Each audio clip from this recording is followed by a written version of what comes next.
Dr. Castleberry here with our final segment of video discussion lecture, digital lecture, video lecture, asynchronous lecture, whatever we want to call it, when they're about to close the lights out and send you home. Names and labels don't matter so much. And so but who asks a question does. We're going to look at some questions from Aaron, and Aaron wants to first talk about the Televisual Transitions special issue, right? So chapter we read talking about the evolution of the anti-hero figure on television and this sort of evolution of masculinity as it's projected onto TV. The author points out the increase of anti-hero storytelling, particularly after 9/11, considering the previous tendency toward the emergence of superheroes in times of crisis, exactly, like the Great Depression, World Wars, Vietnam. What do you think this says about our culture pre and post 9/11? I would definitely say there is oftentimes associated with, immediately in this aftermath of war or collective tragedy, a collective need for salvatory figures, right? Salvific heroes that help lift this burden and provide this catharsis for moments in which we don't have all the answers or the right kinds of response necessarily in hand to take care of. And so you're right, just like we've seen with the surge in interest in superheroes, that sort of thing, there was a response, and we can view this in cultural history to war specific times or times where there was heavy casualty, great loss. Can you talk a little bit about how the selection of the topic for the special issue chapter we read, and where these ideas came from? And so this was a piece kind of snuck in there. It was an original piece that I authored, something I've been working on. Really, it comes out of to make sense of it through our lead author, Jason Mattel.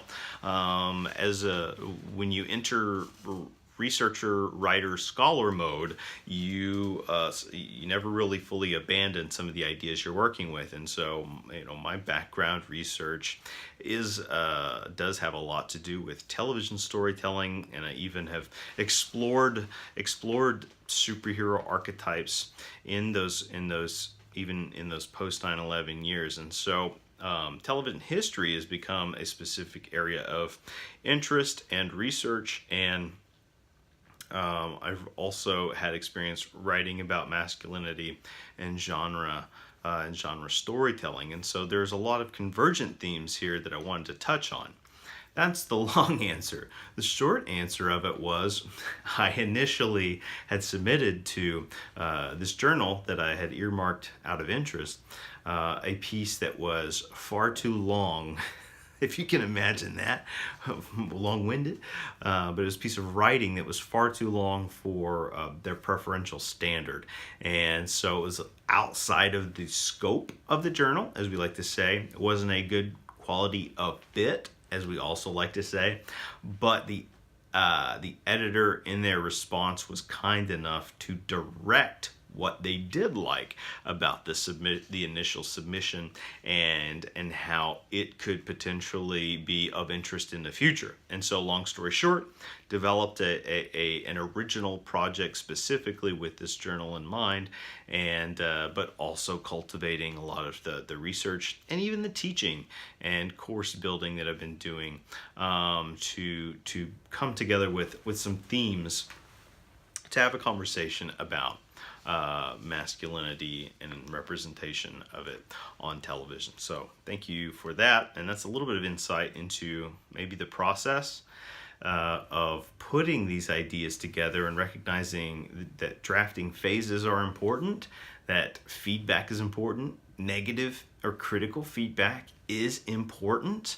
Okay, this helps us grow. It helps us learn how to code switch, helps us learn how to communicate our messages to different audiences. All right, and so these are important takeaways that we can all learn from.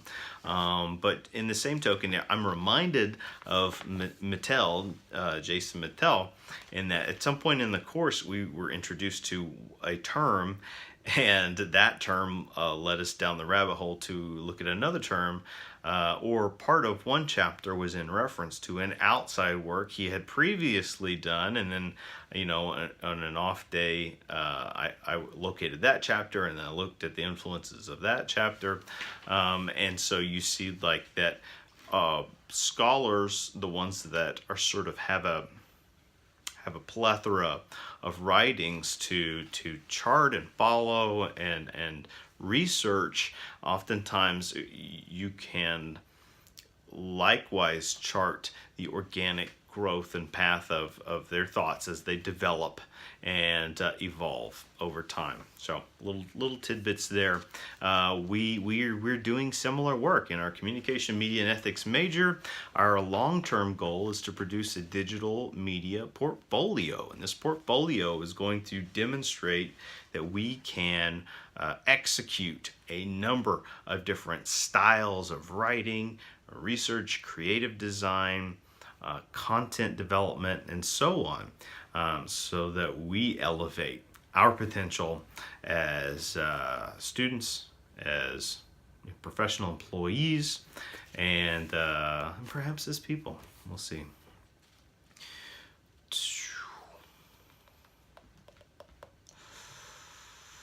Okay, can you talk a little bit about, I'm gonna table that for today. I love the question too much, so forgive me.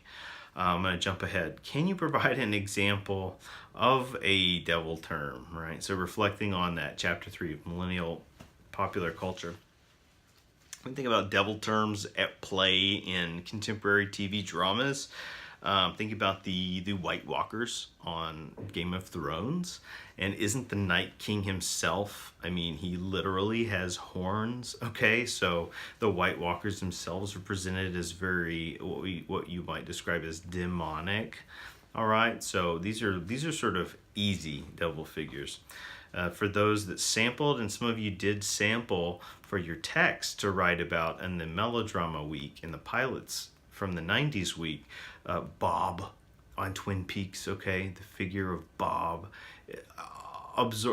operates with some of those same qualities. There are multiple interpretations ultimately of what this can represent, but there is a kind of demonic insinuation there. Think about the Yellow King mythology that's baked into True Detective, and even if not to talk about the end game of where the show goes, but in the early episodes at least, the illustrations that are on that it's the wall of an old abandoned and burned down church, actually, right? So talk about your sacred and profane contrast. The Yellow King's archetypal look is devilish, right? Anytime you're using horns to suggest something, at least in Western culture, it's going to conjure that imagery. The others on Lost, the others were established in that, season 1, but there's an ongoing unfolding mythology about the others that is very intentionally oppositional, and then the way that ultimately unfolds is meant to perform another kind of trick on the audience and kind of double back in a way that's provoking us to think a little bit more about why we had those initial reactions to begin with as viewers. So the clear-cut antagonist that seeks to destroy the virtue of the hero or the status quo, we can identify that as perhaps the devil term, right? Defined. My definition. Chapter 5 on the Game of Thrones. Ned demonstrates his intelligence and logical ability by showing how the Dothraki truly pose no threat, page 63. While it is virtuous of Ned to reject killing Daenerys and her unborn child, do you think the author's point is somewhat undermined by the fact that Daenerys and her children, along with the Dothraki, end up being one of Westeros' greatest threats. Ned, without giving too much away, Ned's virtue leads to blind spots. Okay, and that's intentional. It's intentional by the authors, it's authorial intent in the books, and it stays true in the show. Ned's virtue leads to blind spots in every direction, and this is not unlike Jon Snow, right? Which makes them such ideal, like father-son type archetypes. This is why Jon knows nothing, right? He's got blind spots just as Ned did, and this he thus serves as a tragic figure, right? And they're both tragic figures in some senses. For the course of the show, Jon's often a tragic figure. Ned is a tragic figure.